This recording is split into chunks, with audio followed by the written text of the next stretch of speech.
नमस्कार छात्रों। हमने भाषा की परिभाषा के बारे में बात करनी शुरू की है और मैं इस लेक्चर में भाषा की परिभाषाएं आपके सामने प्रस्तुत करूंगा। भाषा विज्ञान के अंतर्गत विभिन्न भाषा वैज्ञानिकों ने जो भाषा को स्पष्ट करने की कोशिश की है वो परिभाषाएं मैं आपके सामने रखूंगा। लेकिन उसके पहले थोड़ा सा आपको हमने इसके पहले जो भी कुछ लेक्चर में भाषा किसे कहते हैं के बारे में जो भी बातें कही है उसके आधार पर कुछ परीक्षा में आपको लिखने आने के लिए कुछ बातें जो है पार्श्वभूमि के तौर पर मैं आपको बताना चाहता हूँ। समझ लीजिएगा कि परीक्षा में अगर आपको प्रश्न पूछा जाता है कि भाषा की परिभाषा लिखकर भाषा की विशेषताएं स्पष्ट कीजिए, तब उत्तर की शुरुआत तुरंत न करते हुए भाषा की विशेषताओं से या भाषा की परिभाषाओं से शुरुआत न करते हुए उसके पहले थोड़ा सा मैं जो अभी बातें बता रहा हूँ वो अगर आप उसमें लिखेंगे तो आपका उत्तर और अधिक वहाँ पे स्पष्ट और सही बन जाएगा, ऐसा मुझे लगता है। तो मैं अभी जो बातें बता रहा हूँ ये आपको प्रश्न लिखते समय आसान हो जाएगी, तो वो बातें उस प्रकार से लिखने की कोशिश कीजिएगा। देखिएगा, भाषा के बारे में हम चर्चा कर रहे थे और भाषा को हमने या भाषा विज्ञान के क्षेत्र में जो भी भाषा के संदर्भ में मान्यताएं हैं वो बातें इसमें आ जाएगी। देखिए, भाषा प्रकृति से मिली ऐसी देन है जिसके बल पर मनुष्य ने संपूर्ण सृष्टि में अपना आधिपत्य स्थापित किया है। मतलब भाषा मनुष्य के पास प्राकृतिक तौर पर आ गई है। मतलब उसको जैसे जैसे जरूरत आ पड़ी, उसको जैसे जैसे लगने लगा कि उसकी भावनाएं, इच्छाएं, आकांक्षाएं व्यक्त करने के लिए उसने विभिन्न प्रकार की ध्वनियां वहां पे इस्तेमाल करना शुरू किया, तो ये प्रक्रिया जो है एक प्रकार से प्राकृतिक रूप से वहां पे संपन्न हो गई है। इसलिए भाषा प्रकृति से हमें मिली है, ऐसा भाषा वैज्ञानिकों का मानना है। अन्य प्राणियों की तुलना में मनुष्य भी एक प्राणी है, किंतु विचार शक्ति, चिंतन मनन आदि योग्यताएं उसके पास होने के कारण वह एक बुद्धिमान प्राणी है। मतलब देखिएगा कि मनुष्य भी एक प्राणी है, लेकिन वह प्राणी होते हुए भी उसके पास विचार शक्ति है, चिंतन मनन की उसके पास शक्ति है, और इन क्षमताओं के आधार पर वह जो है एक बुद्धिमान प्राणी जो है बन गया है, या उस रूप में उसको पहचाना जाता है। परिणामतः भाषा उसका अपना एक अस्त्र है। मतलब प्राणियों के पास ये भाषा नहीं है तो मनुष्य के पास भाषा होती है। इसलिए एक प्रमुख अस्त्र के रूप में, एक प्रमुख जो है शक्ति के रूप में मनुष्य के पास आज भाषा है, जो अन्य पशुओं के पास नहीं है। मतलब अन्य पशुओं के पास ये भाषा मौजूद नहीं है। मनुष्य भाषा का उपयोग मुख्यतः 3 रूपों में करता है। इसके पहले भी ये बात आ गई है। एक मौखिक रूप से, दूसरा लिखित रूप से, और चौथा तीसरा जो है सांकेतिक रूप से। भाषा का मौखिक रूप मनुष्य कंठ, जीभ, तालु, दांत, ओठ आदि के बल पर परिचालित कर रहा है। मतलब मैंने आपको बताए थे भाषा को बोलने के जो अवयव होते हैं, कंठ, जीभ, तालु, ओठ, दांत, इसके आधार पर ही मनुष्य जो है भाषा को चलाता है या बोलता है। मौखिक रूप के ये आधार सभी पशुओं के पास है। मतलब ये भी बात हमारी हो गई है, ये जो अवयव मैंने अभी बताए हैं ये सभी पशुओं के पास है। उनका अपना अपना प्राकृतिक कार्य वो कर रहे हैं, फिर भी मनुष्य ने इन सभी अवयवों से दोहरा कार्य करने की शक्ति जो है अर्जित की है। मतलब इन सभी अवयवों के द्वारा जो है मनुष्य दोहरा काम करवाने की जो शक्ति जो है उसके पास है। भाषा भाषा का लिखित रूप मौखिक रूप पर ही आधारित है। मतलब भाषा का जो दूसरा रूप आ जाता है वो लिखित रूप है और वो पूर्णतः मौखिक रूप पर आधारित है। मौखिक रूप में आने वाली ध्वनियों के लिए बनाए गए संकेत चिन्ह, जिन्हें हम वर्ण अक्षर भी कह सकते हैं। मतलब मैं जिस मौखिक रूप को आपके सामने रख रहा हूं, मान लीजिए मैंने मैं आपके सामने उच्चारित किया, तो मैं इस शब्द को लिखने के लिए म एक संकेत चिन्ह है और उसके ऊपर दिए हुए जो मात्राएं हैं वो भी एक संकेत चिन्ह का प्रकार है। अर्थात वह वर्ण कहे जाएंगे, उसको ही अक्षर कहा जाता है। मतलब हमारे भाषा में जो वर्णमाला आ जाती है एक प्रकार से हमारे मौखिक ध्वनियों के संकेत चिन्ह ही है। तो मौखिक रूप में आने वाली ध्वनियों के लिए बनाए गए संकेत चिन्ह वर्ण अथवा अक्षर कहे जाते हैं। परिणामतः भाषा के लिखित रूप की बुनियाद उसकी अपनी वर्णमाला है। मतलब भाषा की जो लिखित रूप की बुनियाद कह सकते हैं, नींव कह सकते हैं, वो जो है उसकी अपनी वर्णमाला है। भाषा के मौखिक रूप की अपेक्षा लिखित रूप का उपयोग कालातीत होता आया है। कालातीत मतलब बहुत प्राचीन काल से जो है भाषा के लिखित रूप का उपयोग जो है वहां पे होता आया है। उसका मतलब यह है कि पुराने जमाने में, प्राचीन काल में लेखन के संसाधन मौजूद नहीं थे, या प्रेस वगैरह या स्टोरेज की जो क्षमता है वो मौजूद नहीं थी। परिणामतः कही गई बात को तत्कालीन लोगों ने गुफाओं पर, शिलालेखों में इस प्रकार से लिखने की कोशिश की, और परिणामतः उस काल की जो संस्कृति है हम आज पहचान सकते हैं कि उस दौर में किस प्रकार से लोग रह रहे थे। तो ये प्राचीन काल से ये लिखित रूप जो है चला आया हुआ है। अर्थात भाषा का लिखित रूप काल की सीमा में प्रतिबद्ध नहीं हो सकता। मतलब इसकी सीमा जो है हम आप आंक नहीं सकते कि ये कहां से शुरू हुआ। इसलिए भाषा विज्ञान के क्षेत्र में मनुष्य द्वारा लिखी जाने वाली भाषा का अपना महत्व है। मतलब भाषा विज्ञान में मनुष्य के द्वारा जो लिखी जाने वाली भाषा है उसका एक अपना विशेष महत्व है, और उसी के आधार पर भाषा विज्ञान वहां पे काम करता है। इसलिए भाषा विज्ञान में अध्ययन का क्षेत्र मुख्यतः भाषा का यह लिखित रूप है। मतलब भाषा विज्ञान का एक विशेष क्षेत्र है, और वहां पे मुख्यतः भाषा के लिखित रूप के बारे में बहुत सारी बातें वहां पे उसका अध्ययन किया जाता है, और उसी के आधार पर भाषा विज्ञान का कार्य चलता है। ये हो गई भाषा से संबंधित भाषा वैज्ञानिकों ने या चिंतन मनन के आधार पर विद्वानों ने जो भी बातें भाषा के बारे में कही है उसके संदर्भ में ये थोड़ी सी पार्श्वभूमि थी, मैंने आपके सामने बताई है। अब हमारे पाठ्यक्रम का जो मुद्दा है भाषा की परिभाषा है, इसमें मैं प्रमुख परिभाषाएं आपको बताऊंगा, उसका विश्लेषण भी बताऊंगा। तो ये परिभाषाएं आपको परीक्षा में लिखनी है। थोड़ा सा इसको गंभीरता से, गौर से सुन लीजिएगा। एक दो बार सुनकर इसको लिखने की भी कोशिश कीजिएगा। मैं एक एक करके आपके सामने ये परिभाषाएं प्रस्तुत करूंगा, और आपको वो हो सके तो याद रखिए, नहीं तो लिख कर लीजिएगा, क्योंकि परीक्षा में ये परिभाषाएं आपको पूछी जा सकती है। देखिए, तो वहां पे पहला मुद्दा जो है पहले पाठ का, भाषा की परिभाषा है। पहली परिभाषा है डॉक्टर भोलानाथ तिवारी, अर्थात ये भाषा विज्ञान के क्षेत्र एक प्रमुख विद्वान है और भाषा वैज्ञानिक माना जाता है, और उनके द्वारा भाषा की परिभाषा दी है, उसका मैं कथन आपके सामने कर रहा हूं। उनके द्वारा कहा गया है भाषा किसे कहते हैं। देखिए, भाषा यादृच्छिक ध्वनि प्रतीकों की वह व्यवस्था है। यादृच्छिक ध्वनि प्रतीकों की वह व्यवस्था है जिसमें एक समाज विशेष के लोग आपस में विचार विनिमय करते हैं। देखिएगा, दो पंक्तियों की परिभाषा है, और इसमें कुछ शब्द जो है आए हैं जो शायद आप उससे अनभिज्ञ होंगे, तो मैं उसके बारे में थोड़ा सा आपको बताता हूं। पहली पंक्ति में बताया गया कि भाषा यादृच्छिक ध्वनि प्रतीकों की व्यवस्था है। देखिएगा, यादृच्छिक मतलब क्या है कि भाषा में उच्चारित होने वाले शब्द जो है और उन शब्दों का अर्थ जो है हमें जिस प्रकार से बताया गया उसी प्रकार हम उसको ग्रहण कर रहे हैं। मान लीजिएगा कि हमारे जीवन में हम जो भाषा इस्तेमाल करते हैं और उस भाषा में मौजूद जितने भी शब्द है वो सभी की सभी शब्द जो है हमें पहले किसी ने तो बताया है और कहां से तो हमने ग्रहण किए हैं, और उसके आधार पर हमने उन शब्दों को पहचानना वहां पे जारी रखा है। उदाहरण के तौर पर घोड़ा शब्द ले लीजिएगा।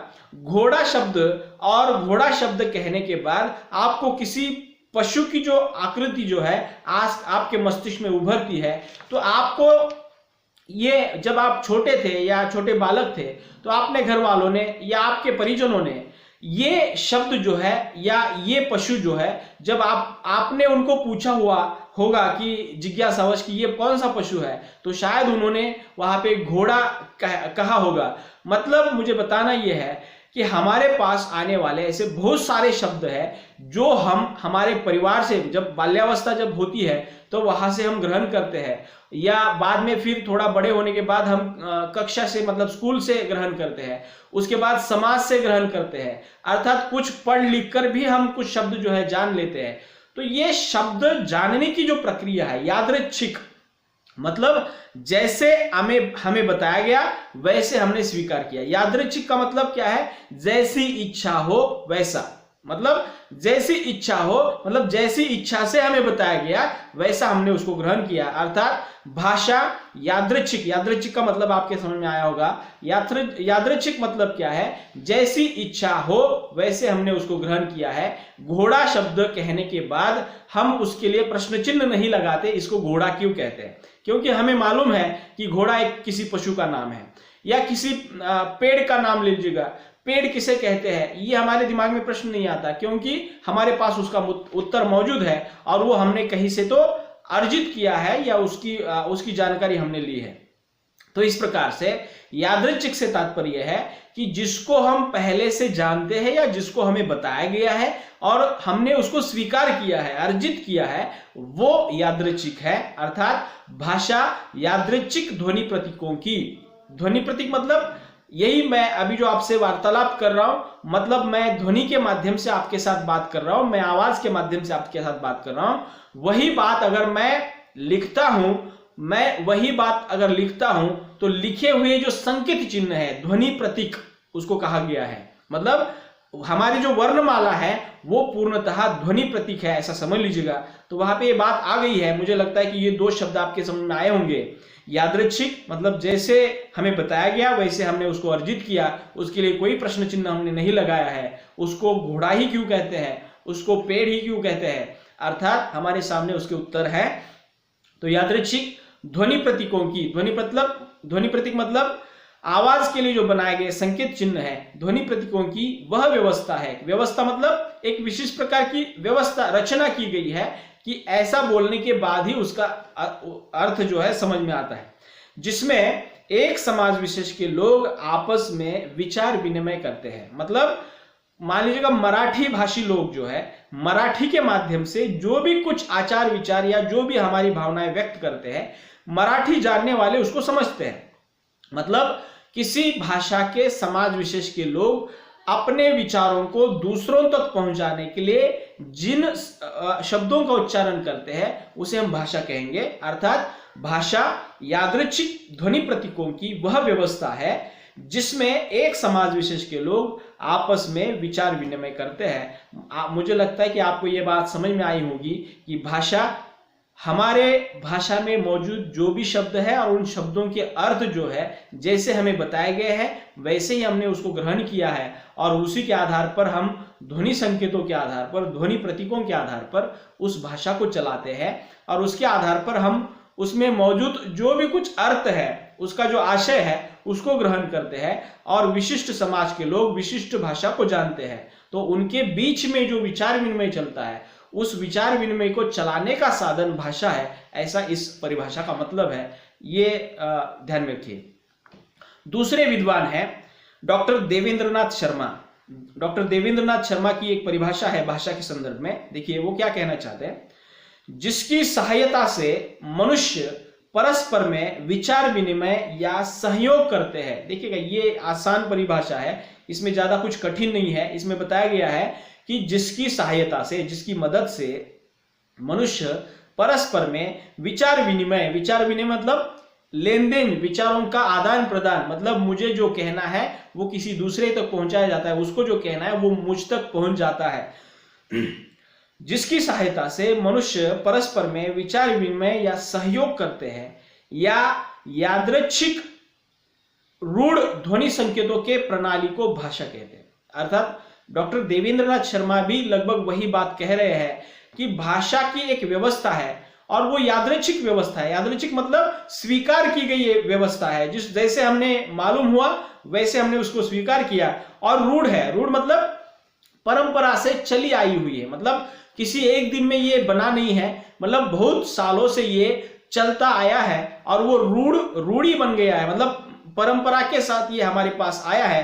अर्थात ऐसे ध्वनि संकेतों की प्रणाली को भाषा कहते हैं, ऐसा डॉक्टर देवेंद्रनाथ शर्मा जी को कहना है। मतलब आप समझ चुके होंगे कि भाषा जिसकी सहायता से मनुष्य परस्पर विचार विनिमय करता है और उस यादृच्छिक रूढ़ ध्वनि संकेतों की प्रणाली को भाषा कहते हैं। मतलब हमने कोई ऐसा नहीं है कि नई भाषा निर्माण की और उसके आधार पर हमने काम करना शुरू किया, ऐसा बिल्कुल भी नहीं है। भाषा हमारे पास जब आती है तो प्राचीन काल से हमारे पहले के पीढ़ियों के लोग उसको इस्तेमाल करते थे और वहां से हम तक वो भाषा जो है आ चुकी होती है, इसलिए उसको रूढ़ ध्वनि संकेत की प्रणाली कह सकते हैं।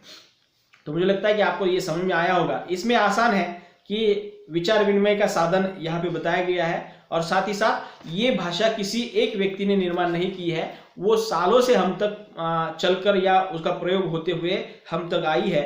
मतलब वो रूढ़ ध्वनि संकेतों की प्रणाली है। आवाज के लिए जो बनाई गई जो वर्णमाला है या उसकी जो ध्वनि संकेत है, वो प्रणाली हम आज इस्तेमाल करते हैं, उसको ही भाषा कहते हैं। तो फिर से एक बार डॉक्टर देवेंद्रनाथ शर्मा की परिभाषा मैं आपके सामने पठन करता हूं, उसको थोड़ा सा लिखने की कोशिश कीजिएगा। डॉक्टर देवेंद्रनाथ शर्मा, जिसकी सहायता से मनुष्य परस्पर में विचार विनिमय या सहयोग करते हैं, उस यादृच्छिक रूढ़ ध्वनि संकेतों की प्रणाली को भाषा कहते हैं। ठीक है।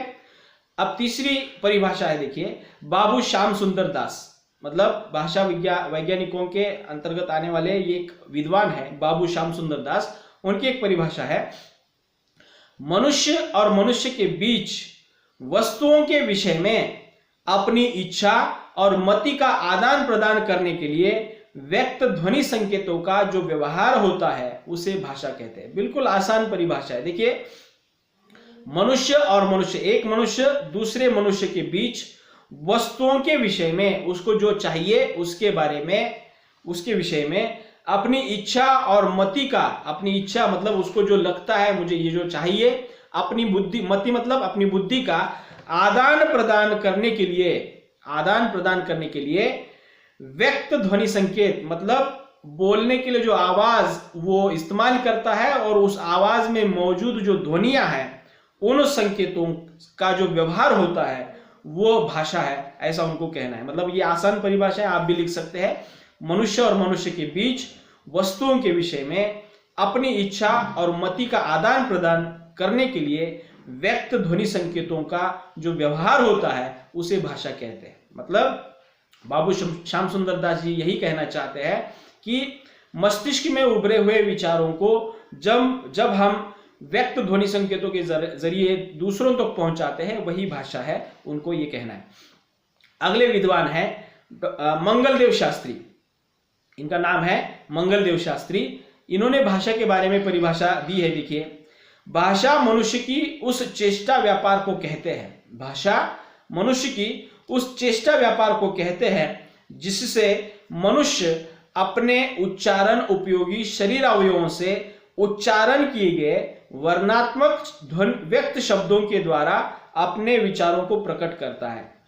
अब यहाँ पे वो बात आ गई है, देखिएगा, भाषा मनुष्य की उस चेष्टा व्यापार को कहते हैं। चेष्टा व्यापार मतलब जो प्रयोग करता है, वो विभिन्न प्रकार के जो प्रयास करता है उसको चेष्टा व्यापार कह सकते हैं, जिससे मनुष्य अपने उच्चारण उपयोगी शरीर अवयवों से, शरीर अवयव मतलब उच्चारण उपयोगी शरीर अवयव कौन कौन से है, मैंने इसके पहले बताया, कंठ, तालु, दांत, ओठ, जीभ, ये 5 अवयव जो है भाषा के उच्चारण के शरीर अवयव है और उनके द्वारा वर्णात्मक व्यक्त शब्दों के द्वारा, वर्णात्मक शब्द, व्यक्त शब्द मतलब हमने हमारे उच्चारित ध्वनियों के लिए जो भी कुछ संकेत चिन्ह बनाए हैं उसको वर्ण हम कहते हैं। जो अब जब वही ध्वनि लिखित रूप में लिखी जाती है तो उस संकेत चिन्ह को वर्ण कहा गया है और वही हम वर्णमाला के तौर पर अनेक संकेत चिन्हों को मिला जुला रूप जो है वर्णमाला है या समूह कह लीजिएगा, हमारी वर्णमाला है। तो उच्चारण किए गए वर्णात्मक व्यक्त शब्दों के द्वारा अपने विचारों को प्रकट करता है। मतलब जो भी कुछ संकेत चिन्ह शब्दों के माध्यम से हम वहां पे व्यक्त करते हैं उसको ही भाषा कहा गया है। और एक विद्वान है, उनकी परिभाषा है डॉक्टर देवी शंकर द्विवेदी। उनका नाम मैं फिर से एक बार दोहराता हूं, डॉक्टर देवी शंकर द्विवेदी। उनके द्वारा बताई गई परिभाषा है, देखिए, भाषा यादृच्छिक वाक प्रतीकों की वह व्यवस्था है। यादृच्छिक वाक प्रतीकों की वह व्यवस्था है, वही बात है। इसके पहले डॉक्टर भोलानाथ तिवारी जी ने जो बात कही है वही बात यहाँ पे आ गई है यादृच्छिक वाक प्रतीक, वाक प्रतीक मतलब बोलने के लिए इस्तेमाल होने वाले संकेत चिन्ह, इसको वाक प्रतीक कहते हैं। वाक का अर्थ है बोलना और प्रतीक मतलब संकेत चिन्ह, बोलने के लिए इस्तेमाल होने वाले संकेत चिन्ह मतलब वाक प्रतीक है। तो इसलिए भाषा यादृच्छिक वाक प्रतीकों की वह व्यवस्था है जिसके माध्यम से मानव समुदाय परस्पर व्यवहार करता है। मतलब वाक प्रतीकों की व्यवस्था है जिसके माध्यम से मनुष्य समुदाय जो है परस्पर व्यवहार करता है और उसके आधार पर भाषा जो है समाज में काम करती है। तो ये और एक परिभाषा जो भाषा विज्ञान सम्मत परिभाषा मानी गई है उसको हम कह सकते हैं, तो वो आसान परिभाषा है। देखिए, भाषा मनुष्य की शाब्दिक अभिव्यक्ति है। भाषा की अगर आसान से आसान परिभाषा करनी है एक पंक्ति में, भाषा मनुष्य की शाब्दिक अभिव्यक्ति है। शब्दों के माध्यम से मनुष्य जो अपने विचार व्यक्त करता है उसको ही भाषा कहते हैं। मतलब भाषा मनुष्य की शाब्दिक अभिव्यक्ति है। तो इस प्रकार से लगभग 7 परिभाषाएं मैंने आपके सामने प्रस्तुत की है। परीक्षा में आपको इसके ऊपर प्रश्न आ सकता है, तो कृपा करके इसको थोड़ा सा गंभीरता से सुन लीजिएगा और इसको लिखने की भी कोशिश कीजिएगा। तो अगले लेक्चर में मैं हमारे पाठ पहले इकाई का या पहले टॉपिक का जो मुद्दा है भाषा की विशेषता है, उसको लेकर मैं आपके सामने उपस्थित रहूंगा। हमारे इस लेक्चर में हमने भाषा की परिभाषाएं देखी है। ये परिभाषाएं 1-2 बार सुन लीजिएगा और हो सके तो लिख भी लीजिएगा, ताकि परीक्षा में इसको आपको लिखने आना चाहिए। तो इस प्रकार से अगले लेक्चर में हम भाषा की विशेषताएं देखते हैं। तब तक के लिए रुकते हैं। धन्यवाद।